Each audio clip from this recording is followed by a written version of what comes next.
दोस्तों नमस्कार। आज हम पढ़ेंगे हिंदी व्याकरण में वाक्य के भेद। तो आइए देखते हैं वाक्य के भेद में। सबसे पहले ये जान लेते हैं कि वाक्य होता क्या है। वाक्य जो है शब्दों का एक व्यवस्थित समूह होता है। क्या होता है दोस्तों? वाक्य शब्दों का एक व्यवस्थित समूह जिससे अपेक्षित अर्थ प्रकट हो, उसे हम वाक्य कहते हैं। तो सार्थक शब्दों का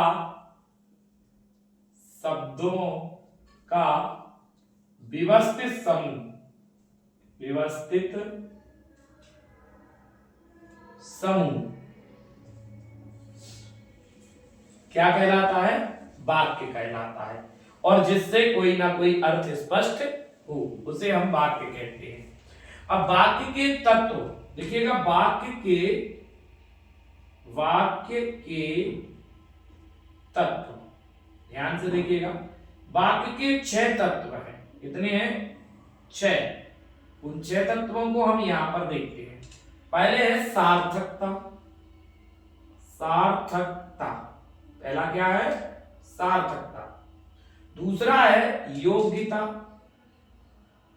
योग्यता। तीसरा जो है वो है तीसरा है आकांक्षा। और चौथा है निकटता।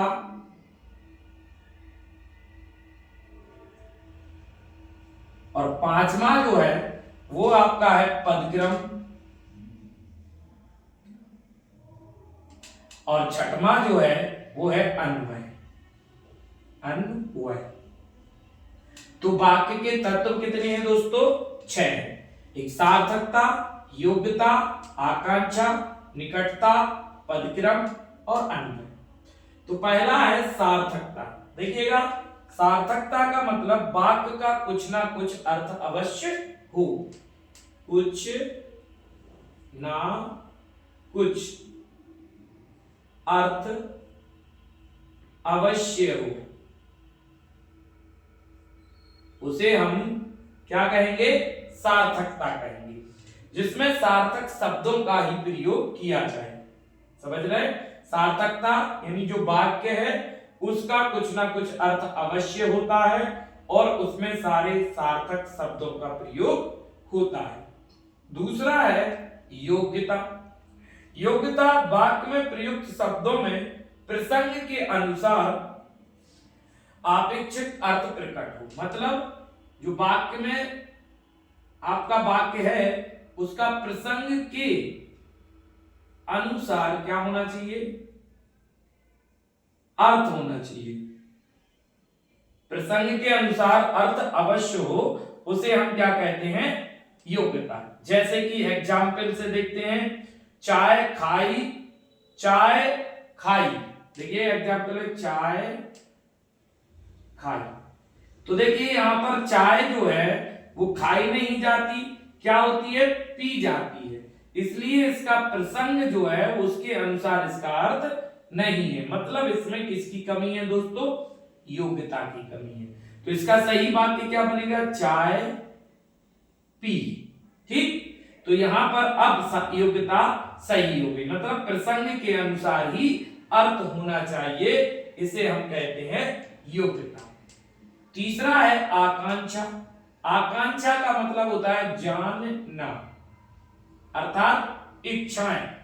आकांक्षा का अर्थ होता है इच्छा अर्थात जानना। वाक्य अपने आप में पूरा होना चाहिए, उसमें किसी ऐसे शब्द की कमी नहीं होनी चाहिए जिसके कारण अर्थ की अभिव्यक्ति अधूरी लगे, यानी उसमें अधूरापन हो। आकांक्षा में मतलब वाक्य के जितने भी अंग होते हैं वो सारे के सारे उसमें होना चाहिए। अगर वो अंग नहीं है तो वो वाक्य क्या होता है? अधूरा लगता है। यानी वाक्य क्रिया को अपने कर्ता के जानने की इच्छा होती है। जैसे कि पत्र लिखता है। देखिए एक वाक्य देखते हैं। पत्र लिखता है। तो यहां पर देखिएगा जो वाक्य है पत्र लिखता है, इसमें जो है अधूरापन है। अर्थात पत्र लिखता है, क्रिया को अपने कर्ता के जानने की इच्छा है। मतलब लिख कौन रहा है, ये इस वाक्य में कमी है, यानी किसकी कमी है, आकांक्षा की। तो यहां पर आपका जो सही वाक्य होगा वो होगा राम पत्र लिखता है या वह पत्र लिखता है। राम पत्र लिखता है। अब ये वाक्य पूर्ण हुआ। मतलब इस पहले वाले वाक्य में पत्र लिखता है, कौन लिखता है, क्रिया अपने कर्ता को ढूंढती है। तो यहां पर आकांक्षा की कमी थी। अगला है निकटता। देखिए यहां पर हम आपको समझाते हैं निकटता। नाम से ही क्लियर है कि वाक्य को लिखते या बोलते समय उनके पदों में निकटता होनी चाहिए। जैसे कि राम, राम, बाजार, जाता है। तो देखिए वाक्य तो पूरा लिखा हुआ है, लेकिन इसके पदों में क्या है, निकटता नहीं है। अर्थात किसकी कमी है दोस्तों, पदों में निकटता की कमी है। वाक्य में सारे पद निकट निकट यानी पास पास होना चाहिए, तो ये कहलाती है निकटता। अगला है पदक्रम। देखिएगा दोस्तों, पदक्रम, पदक्रम क्या होता है कि पदों का एक सही क्रम होना चाहिए। जैसे कि राम जाता है बाजार।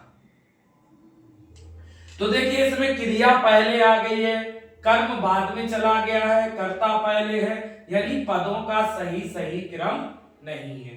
तो इसे हम क्या कहते हैं दोस्तों, पदक्रम होता है। क्या होता है, पदक्रम। और छठवां पॉइंट है वाक्य के तत्व में अन्वय। अन्वय का मतलब होता है मेल, यानी क्रिया का कर्ता के साथ ठीक ठीक मेल जहां होता है उसे हम अन्वय कहते हैं। देखिए छठवां पॉइंट है अन्वय। अन्वय का मतलब होता है मेल होता है। क्या होता है दोस्तों, मेल। अब मेल में क्या होगा कि क्रिया का कर्ता के साथ ठीक ठीक मेल होना चाहिए, उसे हम अन्वय कहते हैं। जैसे कि बालक और बालिकाएं गए। देखिएगा बालक और बालिकाएं गई। तो देखिएगा यहां पर जो जाना है वो क्रिया स्त्रीलिंग में है, जबकि बालक और बालिकाएं एक बहुवचन शब्द है, तो क्रिया क्या आना चाहिए थी, गई की जगह गए आना चाहिए। बालक और बालिकाएं गए। तो यहां पर किसकी कमी थी दोस्तों, मेल सही नहीं हो रहा था कर्ता का क्रिया के साथ। तो यहां पर किसकी कमी थी, आपके मेल की, यानी अन्वय की कमी थी। एक बार और समझ लेते हैं। देखिएगा वाक्य के तत्व कितने हैं, 6 हैं। सार्थकता, योग्यता, आकांक्षा, निकटता, अन्वय। तो ये वाक्य में अगर ये कमियां हैं तो वाक्य आपको अधूरा नजर आएगा।